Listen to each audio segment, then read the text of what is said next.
Thiruvananthapuram Kasaragod silver line പദ്ധതി റദ്ദാക്കിയതായി മുഖ്യമന്ത്രി VD. Satheesan. പദ്ധതിക്കായി സ്ഥാപിച്ചിട്ടുള്ള മഞ്ഞക്കുറ്റികൾ അടിയന്തരമായി നീക്കം ചെയ്യാൻ റവന്യൂ വകുപ്പിന് നിർദ്ദേശം നൽകിയതായും മന്ത്രിസഭാ യോഗത്തിനു ശേഷം നടന്ന വാർത്താ സമ്മേളനത്തിൽ മുഖ്യമന്ത്രി അറിയിച്ചു. കഴിഞ്ഞ സർക്കാർ വിഭാവനം ചെയ്ത തിരുവനന്തപുരം കാസർഗോഡ് സിൽവർ ലൈൻ പദ്ധതി റദ്ദാക്കിയതായി മുഖ്യമന്ത്രി വി.ഡി. സതീശൻ പറഞ്ഞു. പദ്ധതിക്കായി ഭൂമി ഏറ്റെടുക്കുന്നതുമായി ബന്ധപ്പെട്ട് പുറപ്പെടുവിച്ച എല്ലാ വിജ്ഞാപനങ്ങളും മരവിപ്പിച്ചതായും മുഖ്യമന്ത്രി പറഞ്ഞു.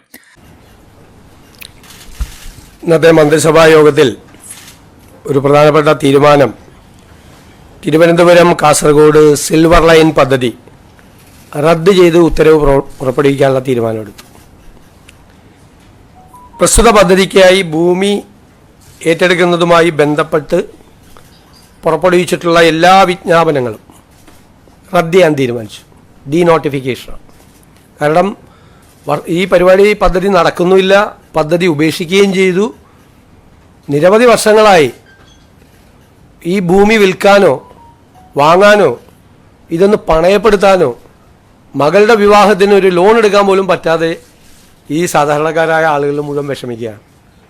അതുകൊണ്ടാണ് ഏതായാലും പദ്ധതി ഉപേക്ഷിച്ചതുകൊണ്ട് ആ പദ്ധതി കേന്ദ്ര ഗവൺമെൻറ്റും അംഗീകാരം തന്നില്ല. ഞങ്ങളതിനെ എതിർത്ത് സിൽവർ ലൈൻ എതിർത്ത് ഞങ്ങൾ സമരം ചെയ്തതാണ്. അതിൻ്റെ അടിസ്ഥാനത്തിൽ ആ ഉത്തരവ് റദ്ദാക്കാനും ഈ ഭൂമി ഏറ്റെടുക്കൽ നോട്ടിഫിക്കേഷൻ ഡീനോട്ടിഫൈ ചെയ്യാനുമുള്ള സുപ്രധാനമായ തീരുമാനമെടുത്തിട്ടുണ്ട്. സിൽവർ ലൈൻ സമരവുമായി ബന്ധപ്പെട്ട വിവിധ കോടതികളിലും പോലീസ് സ്റ്റേഷനുകളിലൊക്കെ നിലനിൽക്കുന്ന കേസുകൾ അത് ആഭ്യന്തര വകുപ്പ് അത് പരിശോധിച്ച് ആ കേസുകൾ പിൻവലിക്കാൻ വേണ്ടിയിട്ടുള്ള കേസുകളുടെ സ്വഭാവം അനുസരിച്ച് അത് പിൻവലിക്കാൻ വേണ്ടിയിട്ടുള്ള ശുപാർശകൾ കോടതിയാണ് അത് അനുമതി നൽകേണ്ടത്. കോടതിയിലേക്ക് ഗവൺമെൻറ് അതിനുള്ള ശുപാർശ കോടതിക്ക് മുൻപാകെ നമ്മൾ സമർപ്പിക്കാൻ തീരുമാനിച്ചു. പിന്നെ പദ്ധതിക്ക് വേണ്ടി സ്ഥാപിച്ചിട്ടുള്ള മഞ്ഞക്കുറ്റികൾ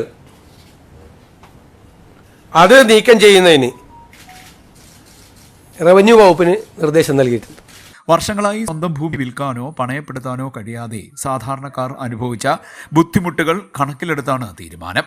സിൽവർ ലൈൻ സമരവുമായി ബന്ധപ്പെട്ട കേസുകൾ പരിശോധിച്ച് പിൻവലിക്കുന്നതിനുള്ള ശുപാർശ സർക്കാർ കോടതിയിൽ സമർപ്പിക്കുമെന്നും മുഖ്യമന്ത്രി പറഞ്ഞു. പദ്ധതിക്കായി സ്ഥാപിച്ചിട്ടുള്ള മഞ്ഞക്കുറ്റികൾ അടിയന്തരമായി നീക്കം ചെയ്യാൻ റവന്യൂ വകുപ്പിന് നിർദ്ദേശം നൽകിയതായും മന്ത്രിസഭാ യോഗത്തിന് ശേഷം നടത്തിയ വാർത്താസമ്മേളനത്തിൽ മുഖ്യമന്ത്രി അറിയിച്ചു. UDF പ്രകടന പത്രികയിലെ വാഗ്ദാനങ്ങൾ നടപ്പാക്കാൻ വിവിധ വകുപ്പുകൾക്ക് നിർദ്ദേശം നൽകിയതായും മുഖ്യമന്ത്രി പറഞ്ഞു.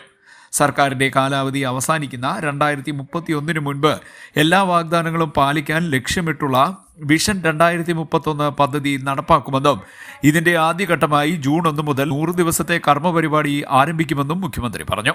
CDNet news, Kayamkulam.